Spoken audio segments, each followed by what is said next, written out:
गंभीर बीमारियों से पीड़ित मरीजों के लिए सरकार के द्वारा क्या योजनाएं बनाई गई हैं, उसके रोकथाम के लिए, हमारे गरीब जनता की मदद के लिए। अध्यक्ष जी, बड़ा ही निराशापूर्ण जवाब आया है। मुझे ऐसा प्रतीत होता है कि जब जब सत्र में पिछले 2.5 वर्षों में आपके विभाग के द्वारा जब भी प्रश्न पूछे गए हैं तो आपका एक सेम आंसर है कि हमने इतने जिला अस्पताल, इतने मेडिकल कॉलेज, इतनी डायलिसिस की मशीन, इतने एम्बुलेंस।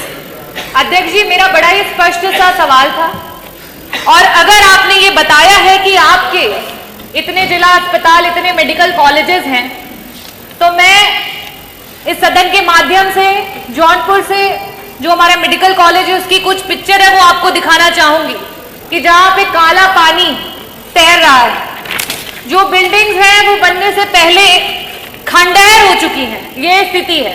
और आप इसे गिना करके जवाब देना चाहते हैं कि आप अपने विभाग में क्या कार्य कर रहे हैं। मैं ये टेबल कर दूंगी अध्यक्ष जी, ताकि ये मंत्री जी के पास जो असली पिक्चर्स है वो पहुंचे और उन्हें पता चले कि जो बार बार आप ये कहते हैं कि हमने मेडिकल कॉलेजेस बना दिए, जिला अस्पताल बना दिए, उन जिला अस्पतालों और मेडिकल कॉलेजेस की क्या स्थिति है। कुछ दिन पहले वहां के बच्चे धरना दे रहे थे, जिन्हें हम देश का भविष्य और आगे मेडिकल कॉलेजेस में एज ए डॉक्टर देखने वाले हैं। आज उनके पास ना शुद्ध पेयजल है, ना बिजली है, ना पानी है। हम मरीजों को क्या ठीक करेंगे मंत्री जी? हमारे तो डॉक्टर बीमार हो रहे हैं, कभी डेंगू, कभी मलेरिया और कभी जॉन्डिस से। ये स्थिति है अध्यक्ष जी।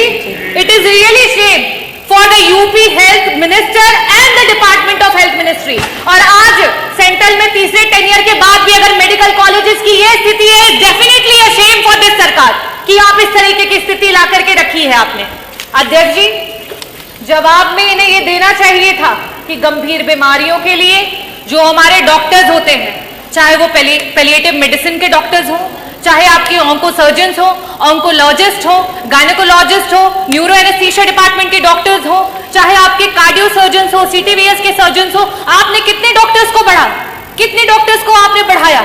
आज पेशेंट्स के अनुपात में आपके पास कितने आईसीयू के बेड्स हैं, कितने वेंटिलेटर्स हैं? अगर ये जवाब आता तो वाकई मुझे लगता कि आपके विभाग को कोई जानकारी है और सही में आप सरकार की और जनता के लोगों के लिए कुछ काम कर रहे हैं। अध्यक्ष जी, मैं वापस से अपने प्रश्नों पे आऊंगी कि मंत्री जी, सिर्फ और सिर्फ आपसे 2 प्रश्न हैं और उसके उत्तर गोल गोल ना घुमा करके सीधी तरीके से बस बता दीजिए कि आज उत्तर प्रदेश कैंसर जैसी बीमारी में देश में टॉप कर रहा है। ये प्रदेश आज इस समय वर्तमान में 2024 में हमारे पास कैंसर के 16 लाख मरीज हैं और हर वर्ष 2 लाख मरीज आपके बढ़ते चले जा रहे हैं।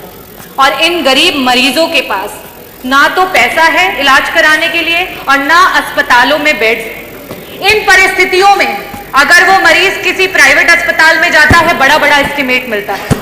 क्या सरकार कैंसर के सारे उत्तर प्रदेश के मरीजों को उनका जो एस्टिमेट जहां से भी बन करके आता है उसका एक मुश्त में पैसा उपलब्ध कराएगी कि नहीं कराएगी?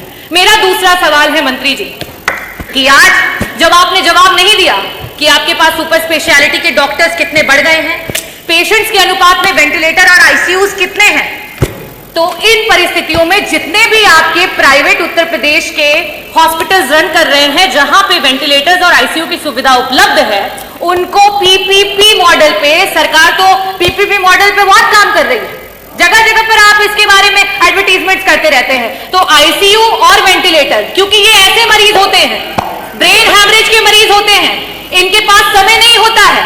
मंत्री जी, अगर एक्सीडेंट हो गया, आज बीपी बढ़ गया और ब्रेन हैमरेज हो गया तो तुरंत उसका ऑपरेशन होना है, लेकिन उनके पास पैसा नहीं होता ना वेंटिलेटर पे देने के लिए, ना उन वेंटिलेटर्स पे रहने के बाद। तो मैं आपसे ये अनुरोध करना चाहूंगी कि पीपीपी मॉडल पे जितने भी हमारे प्राइवेट हॉस्पिटल्स हैं उनको ऐड करते हुए हमारे मरीजों को मुफ्त में इलाज और समय पर इलाज दिलाने के लिए क्या सरकार काम करेगी? बहुत बहुत धन्यवाद।